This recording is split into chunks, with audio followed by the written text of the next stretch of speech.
अगर मैं आपसे कहूं कि लाइट पोल्यूशन यानी प्रकाशीय प्रदूषण इस समय अपने चरम पर है। इंटरनेशनल डार्क स्काई एसोसिएशन नाम का एक संगठन है जो पूरे विश्व में प्रकाश के द्वारा फैले प्रदूषण के बारे में लोगों को जागरूक करने की कोशिश करता चला आ रहा है। बचपन से ही हम सब ने अपनी सोशल साइंस या एनवायरनमेंट की किताबों में यह पढ़ा है कि प्रदूषण कितने प्रकार का होता है, तो जवाब आता है 3 या 4, जिसमें ध्वनि प्रदूषण, वायु प्रदूषण, जल प्रदूषण और मृदा प्रदूषण। लेकिन अब इनमें एक और प्रदूषण को भी शामिल कर लीजिए जिसका नाम है प्रकाशीय प्रदूषण। हमारे आज के इस वीडियो में हम लाइट पोल्यूशन के प्रकार, उनके प्रभाव तथा उनकी स्थिति को जानने का प्रयास करेंगे। जब भी आप रात के समय अपने गांव से किसी शहर की तरफ जाते हैं तो आपको कई किलोमीटर दूर से ही शहर के ऊपर का आसमान बहुत चमकीला और प्रकाशमान दिखाई देता है, और जब आप शहर में प्रवेश कर जाते हैं तो ये आसमान दिखाई ही नहीं देता है। ना आपको तारे दिखेंगे, ना ही वह प्राकृतिक और सुंदर और शांत आसमान जो आपको अपने गांव की छत पर से साफ दिखाई देता है। ऐसा क्यों होता है?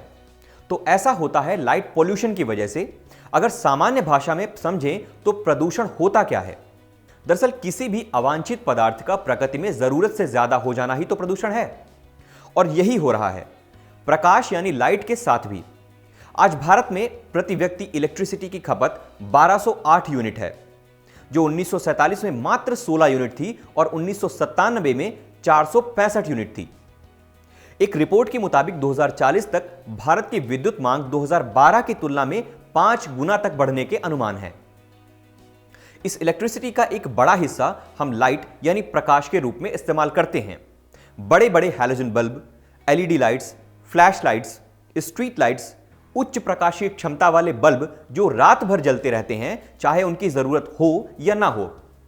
ये अनावश्यक प्रकाश पैदा करते हैं जो हर दिशा में बेतरतीब तरीके से फैल जाता है। ये प्रकाश हमारे प्राकृतिक दृष्टि में अवरोध पैदा करता है और तारों से आने वाली प्राकृतिक किरणों को ब्लॉक करता है। इतना ही नहीं, रात्रि के समय जो जीव पेड़ों पर या जमीन पर या शहर के आसपास के जंगलों में निवास करते हैं, उनकी निद्रा में भी ये रुकावट डालता है। खासकर चिड़िया, जिन्हें इस प्रकाश की वजह से सुबह होने का एहसास ही नहीं होता और उनकी नेचुरल स्लीप साइकिल प्रभावित होती है और वो समय से पहले ही जाग जाती हैं। यह प्रकाश रात्रिचर प्राणियों जैसे उल्लू, चमगादड़ जैसे जीवों को भी भ्रमित कर देता है। लाइट पोल्यूशन के कई भाग होते हैं, जैसे glare, sky glow, light trespass और क्लटर। जब प्रकाश की चमक इतनी ज्यादा हो जाती है कि वो विजुअल डिस्कंफर्ट या दृश्य असुविधा उत्पन्न करता है तो इसे ग्लेयर यानी चमक या चौंध बोलते हैं। इसी तरह जब किसी रिहायशी इलाके के ऊपर में रात्रि के समय आसमान चमकीला होता है तो उसे स्काई ग्लो कहते हैं।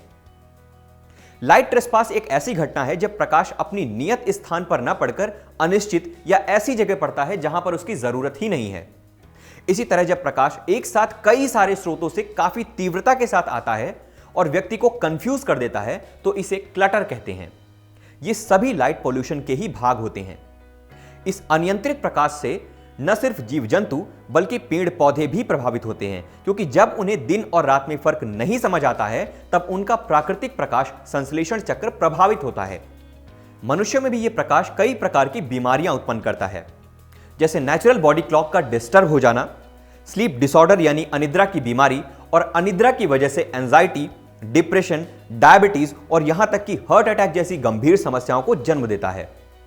लाइट पोल्यूशन के अन्य कारणों में एलईडी स्क्रीन जैसे लैपटॉप, टेलीविजन, मोबाइल, टैबलेट जैसी डिवाइसेस भी हैं जो आंखों की रोशनी में कमी, अनिद्रा, माइग्रेन जैसी कई बीमारियों को जन्म देती हैं।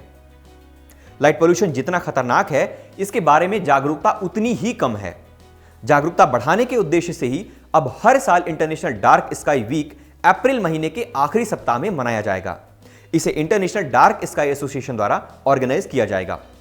हमारे आज के एपिसोड में बस इतना ही। मिलते हैं आपसे एक नया एपिसोड पर एक नए टॉपिक के साथ।